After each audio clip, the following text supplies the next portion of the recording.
Sa nakaraan nating video, ay pumunta si Dojan sa Brazil upang kolektahin ang puso ng Blue Croco, at para na din mag-aura farm. At ngayon naman, sa Kabanata 28 at 29, ay makikita natin ang mga tauhan ng kwento na nagpapainit sa malamig na gabi. Nagsindi sila ng apoy at nagtipon-tipon, habang si Dojan naman ay may nilulutong kung ano sa kanyang pwesto.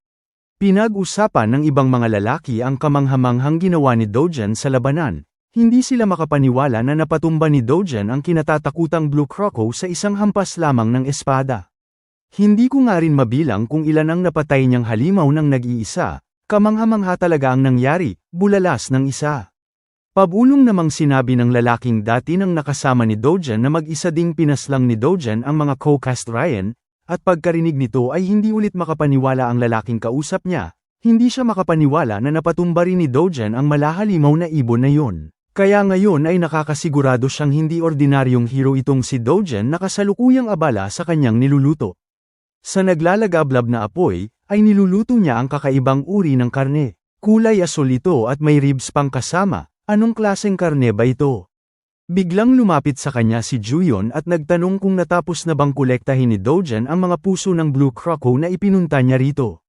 Nakikita mo naman diba, masungit na sagot ng ating bida habang itinuturo ang mga container ng cooler sa likuran kung saan nakatago ang mga puso. Nandilim ang muka ni Juyon habang pinagmamasdan ang mga cooler, nagtataka kung saan ba talaga balak gamitin ni Dojan ang mga pusong iyon. Ngunit ipinagpaliban muna ni Juyon ang tungkol doon, at sa halip ay tinanong niya si Dojan kung anong klase ng karne ang kanyang niluluto. Ano ba yan? Hindi naman yan mukhang karne ng baka, pagtatakang tanong ni Juyon. At halos hindi makapaniwala si Juyon nang marinig ang sagot ni Dojan. Ang karneng niluluto pala ng ating bida ay ang karne ng Blue Croco na kanina ipinaslang nila. Ayon kay Dojan ay pwede daw itong kainin, gusto mo bang tikman? Painosenteng tanong niya kay Juyon. Pinigilan ni Juyon ang sarili na masuka. Tinakpan niya ang kanyang bunganga habang nauutal na tinanong si Dojan kung bakit pa siya nagluto ng ganito. Nilinaw na marami naman silang dinalang maayos na pagkain. Di wag mong kainin kung ayaw mo, sagot ni Dojan habang nagbabadyang kainin ang malaasul na karne ng Blue Croco. At hindi makapaniwala si Juyon nang kinain nga ito ni Dojan na parabang isa lamang itong normal na karne. Natulala rin sa gulat si Captain Injo sa kanyang nasaksihan. Ligtas ba talaga yang kainin? Gulat na tanong ni Juyon. Sa dinami-rami ng makakain bakit yan pa yung kinakain mo? Marami naman tayong pagkaing dala diba? Ngunit sa kabila nito, ay naglakas loob pa rin si Juyon na kumuha ng isang hiwa ng karne ng Blue Croco. Pinagmasdan niya itong mabuti habang gulat siyang tinatanong ni Captain Injo kung kakainin niya ba talaga ang karneng yan. Juyon, seryoso ka ba? Tanong niya. Sabi ni Dojan okay lang naman daw, sagot ni Juyon habang dahan-daang sinusubo ang karne ng Blue Croco. Sinubukan siyang pigilan ni Captain Injo ngunit huli na ang lahat, kinagat ni Juyon ang karne ng Blue Croco at sa ikinagulat niya, ay masarap pala ang lasa nito. Sandaling napuno ng katahimikan ang paligid bago mabilis na nilapitan ni Captain Injo si Dojan. So Dojan, ano ba ang sekreto mo? Tanong ni Captain Injo na ipinagtaka naman ni Dojan. Paano mo ba ginayuma yang si Juyon at nagkaganyan na yan? Paglilinaw niyang tanong. Hindi pa daw nagkaka-boyfriend si Juyon, at hindi rin niya madaling binubuksan ang kanyang puso sa mga lalaki, kaya papaano? Patuloy pa rin sa pagtatanong itong si Captain Injo habang si Juyon naman ay mukhang nasasarapan sa karne ni Dojan at patuloy pa rin sa pagsubo. Pilit na tinatanong ni Captain Injo kung ano daw ang sekreto ni Dojan, ano daw ang mga tips and tricks at napahulog niya si Juyon at nagawang pakainin ng ganiyang mga bagay. Romansa, sandaling napaisip si Dojan nang mapag-usapan ang patungkol sa pag-ibig. Bumalik siya sa nakaraan niyang buhay, balik sa Imperial Academy, ay hindi pa siya 20 ang edad nang makilala niya si Binibining May Silgrain mula sa pamilya ng Grain. At sa kalagitnaan naman ng kanyang 20s, ay nakilala niya ang anak ng pamilyang Leslie, si Luwen de Leslian, isang babaeng may mala-silver na buhok at malaki ang puso. At panghuli, ang kanyang huling kanlungan sa nawasak na mundo, si Veronica. Isang blonde na binibini na nakasama niya sa laban, sa araw man o gabi. Pakiramdam ko ay kinokolekta ata ng ating bida ang lahat ng mga babaeng may kakaibang kulay ng buhok, una ay pink, sunod naman ay silver, sunod ay yellow. At ngayon naman, sa kasalukuyan, si Binibining Juyon na may violet na buhok, ay sana all.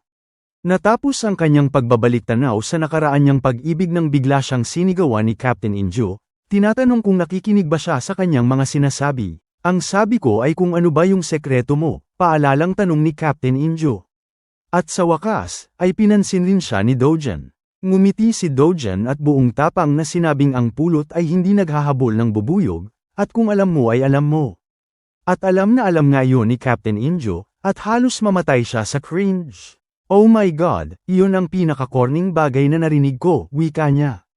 At dahil nga babae siya, ay mahilig siyang manghampas ng katabi lalo na kung kinikilig. Kaya naman ang hinampes niya ngayon ay si Juyon, na tahimik lamang na kinakain ang karne ni Dojan. At kung sa loob ng rift zone ay madilim, ay maaraw naman sa labas. Lumipat ang eksena sa Sao Paulo, at sa isang matayog na building, ay matatagpuan natin si Kang Yung at ang kanyang assistant na katatapos lamang magulat. Ibinaba ni Kang Yung ang kanyang inumin at sinabing hindi niya maintindihan ang nangyayari, hindi pa nga daw nagsisimula ang operasyon pero bakit umalis kaagad ang mga yon? Nandilim ang kanyang muka nang mapag-alamang kasama rin pala ni Juyon si Dojan, at pati si Captain Inju at ang kanyang guild ay sumama rin. Lumingon siya sa kanyang assistant at tinanong kung may alam ba itong mga mahahalagang halimaw sa area, sumagot naman ang kanyang assistant na hindi daw siya sigurado. Nagtanong-tanong na rin siya sa gobyerno ng Brazil pero ang tanging sagot lamang daw nila ay talagang napakadelikado ng lugar. Napabuntong hininga si Kang Yung at inaming lahat daw ng mga bagay patungkol kay Dojan ay hindi niya talaga maintindihan, palagi daw unpredictable ang binatang yon. Biglang nagring ang kanyang telepono, at nang sinagot niya ito, ay nakilala niya kaagad ito bilang ang madraste ni Dojan. "Oh Director Hong, anong meron?" Masayang tanong ni Kang Yung. Ngunit kung siya ay masaya, ay si Madam hindi.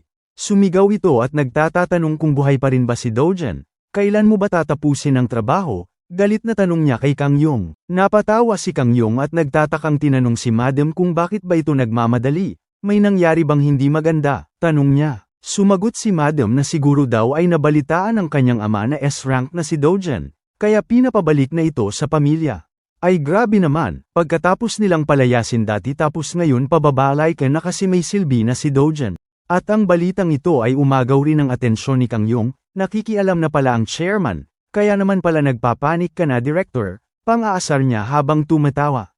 Ikinagalit ng Madam na tila ba wala man lang pakialam si Kang Yung, tinatanong kung ano na ang gagawin ni Kang Yung dahil hindi ito isang nakakatawang bagay. Humarap si Kang Yung sa mapa ng Brazil at sinabi sa Madam na sisiguraduhin niyang hindi siya madidismaya, lalo na't ngayong mag-business partner na sila. Sisiguraduhin kung hindi na makakaalis pa ng Brazil si Dojan, wika ni Kang Yung habang binubuksan ang isang marker. "Yan ang gusto kong marinig," masayang tugon ni Madam. Ibinaba na ni Kang Yung ang telepono at inutusan ang kanyang assistant na tawagan si Takashi, understood tugon ng assistant. Binilugan ni Kang Yung ang Santarem sa mapa at idinagdag sa assistant na sabihin kay Takashi na mas naging madali daw ang kanilang plano, dahil ang kanilang target ay pumunta mismo sa isang liblib at napakadelikadong lugar. Balik naman sa loob ng rift zone ng Santarem, ay umaga na.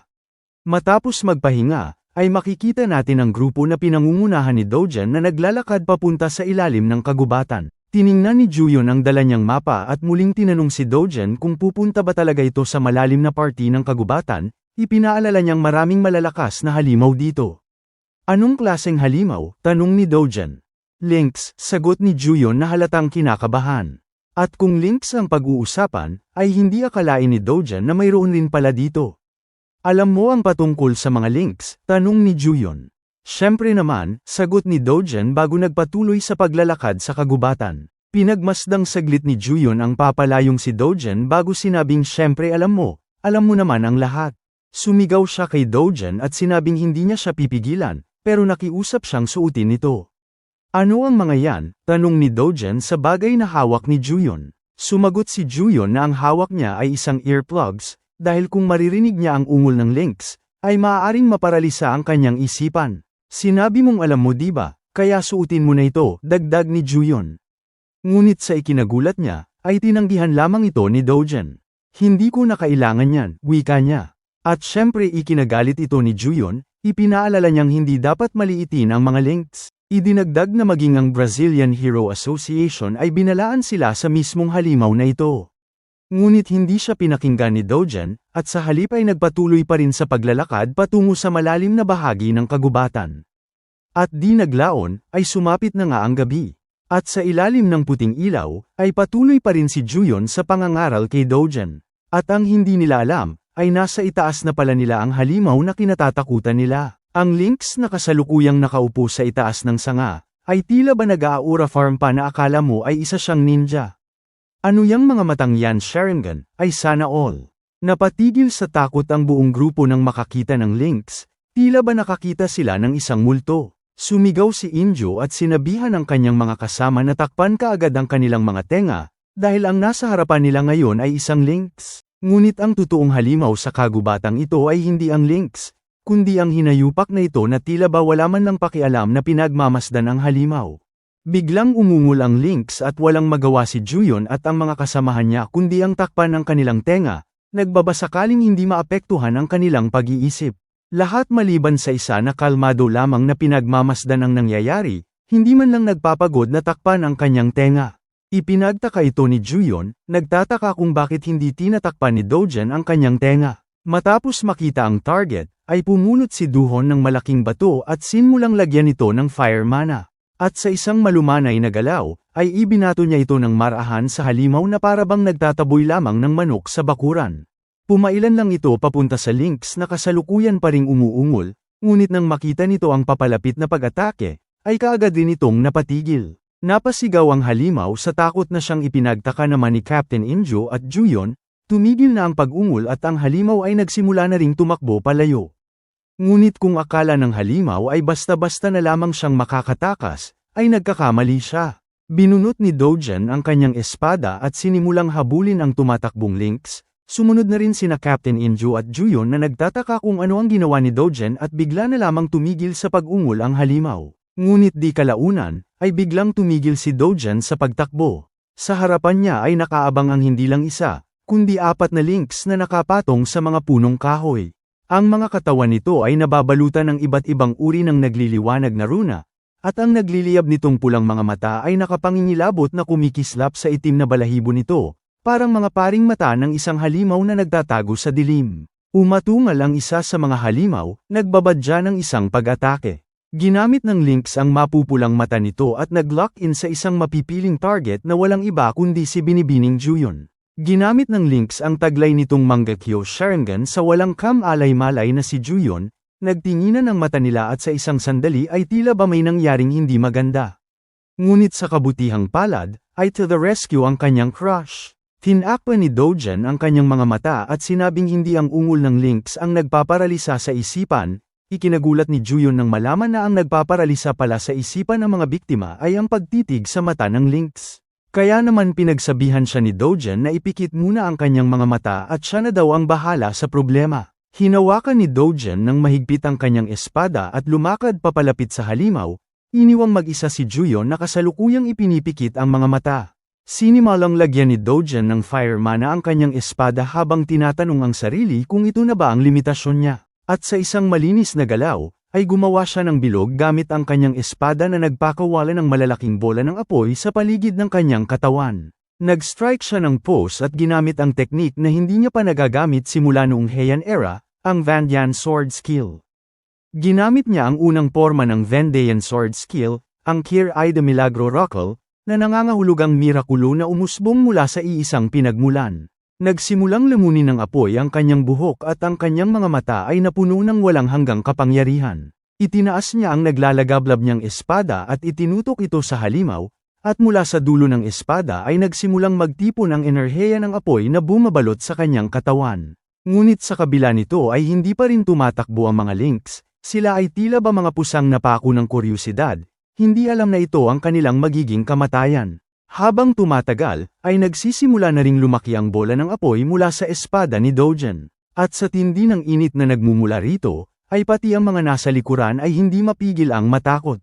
Anong klaseng teknik ba yan? Bulalas ng isa. Mukhang napakadelikado niyan, sabi pa ng isa. At nang hindi na nga mapigilan ni Dogen ang enerhiyang nilalabas niya, ay kaagad niya itong pinakawalan papunta sa kawawang mga Lynx sa harapan. Mula sa espada ay lumabas ang napakatinding enerhiya sa anyo ng naglalagablab na apoy, na sa paningin ng mga Lynx ay parabang sumikat na ang araw. Ngunit hindi pa rin gumagalaw ang mga hinayupak na ito, papalapit na ang bola ng apoy pero nakatingin lamang sila rito na parabang na-hypnotize. Subalit huli na ang lahat, at nang tumama ang apoy sa kanyang target, ay nagdulot ito ng matinding pagsabog na sumunog sa buong paligid at nagpakawala ng napakatinding shockwave papunta sa mga kasamahan ni Dogen.